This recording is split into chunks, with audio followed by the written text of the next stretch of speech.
Hi there folks, I thought it was time for another Meet the Team video, or well, more appropriately, meet a few of the team members, should we say. So these that I've got for you today are giant African land snails. Now some are a lot bigger than others, as you can see. Yeah, I think giant African land snails are amazing. I'm going to leave this one on my hand and hopefully he's going to come out while it's on my hand. Giant African land snails, there's actually two main variants. There's an eastern and a western, and it's to do with the shape of their kind of shell at the back, how you distinguish the two. But the reason why we have giant African land snails, well, first one, if I'm doing presentations on snails, you might as well get the biggest ones you can get your hands on. So these are the largest snails in the world. They're found throughout Africa. Now, unique things about snails, if nobody knows, because we always ask the kids, what do you think, is that a boy or a girl? And everybody puts hands up for different ones. The thing is, it's both. Snails are hermaphrodites. They're both male and female. Now this is where the problems start, because a lot of people like to keep these things as pets, and a lot of people feel a little bit sorry for them. Oh, can't have one on their own, we've got to have two. The problem is, you keep two, you've basically got two breeding pairs of snails, and they produce huge number of eggs. Not everybody can look after them, so then obviously places like us get a phone call all the time saying, I have some African land snails, can you home them? Now, I have an awful lot of African land snails myself, so unfortunately I can't always take on. Now, we'll help if we can, but we can't always. So if you do ever think about keeping African land snails, to be honest, it's probably better to just keep one, because they're quite happy living on their own. The other reason, he's starting to come out now, or she's starting to come out now. The other reason that we have giant African land snails is because of the conservational story that we can talk about with these guys when we're in schools. Now, what happened quite a number of years ago now is there's a group of islands in Indonesia that wanted to farm snails as a food source. So if you're going to farm snails as a food source, then you get the biggest ones you can get your hands on.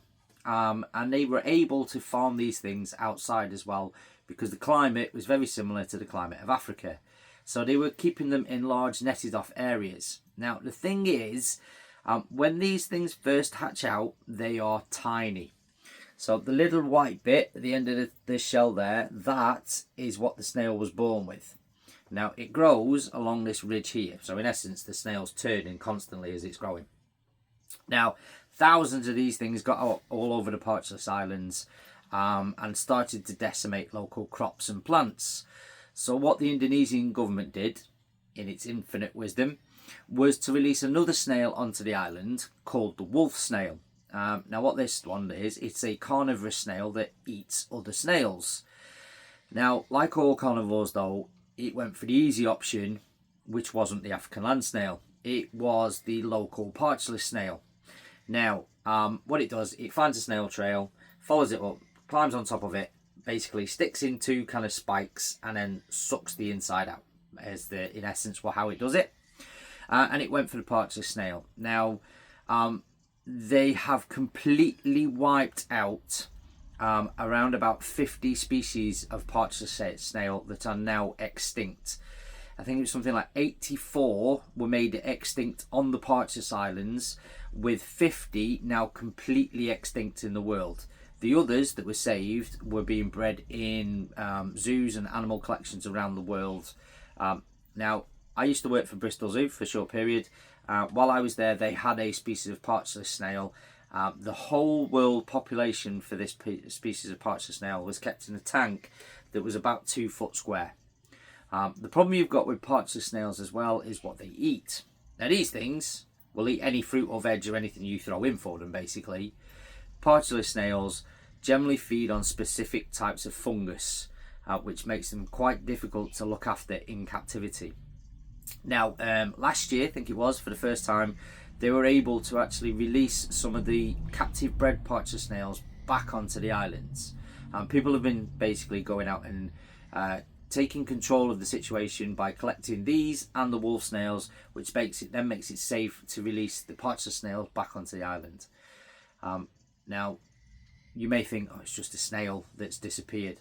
However, snails are the lower end of the food chain. If they disappear, then the things above them start to disappear as well. So for a conservational tool to explain how humans can upset the balance of nature, these things, giant African land snails, are amazing to talk about. Now you can see this one's come out now.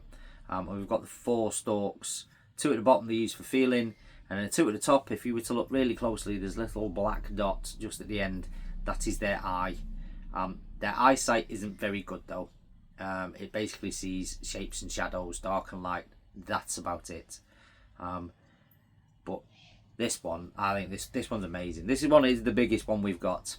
But yes, giant African land snails. If you do ever fancy keeping one as a pet, do me a favour, just keep the one. But they are amazing animals, especially to watch. But anyway, folks, hope you enjoyed that. Hope you learned a little bit of something as well. Please make sure to drop us a follow as well. Like the video, share it as much as you can, and hopefully stay tuned for any more of our Meet the Team videos.